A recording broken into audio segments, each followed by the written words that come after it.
am from Manila and God brought me to Piclark, Pampanga, which is far from where I grew up, far from my family and friends. At first, I asked God if I was in the right place. I asked Him what His will was for my life because I was really confused and uncomfortable. But God told me that He led me to the place where He wanted me to be, and He promised that He will be with me. God introduced me to people who would help me know Him more through an organization orientation. I know that God wanted me to get involved in this organization, and so I joined it. It is CCC. I learned that as a Christian, I must go and make disciples.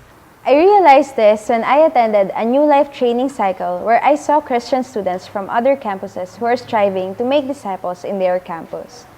The urge in me to see a movement happening in my campus was awakened, and I realized that I must do the work God has entrusted me with.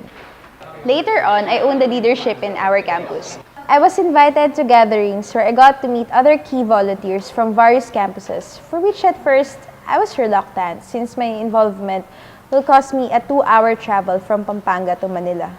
But when I saw other students who are like-hearted, I became more encouraged. I was amazed and inspired by their stories of struggles and victories.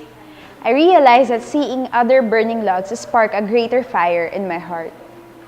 Of course, meetings that require physical presence may cost too much time, attention, and budget that it may contribute to the movement negatively. So it was a good thing that there were virtual ways to meet with our staff coach.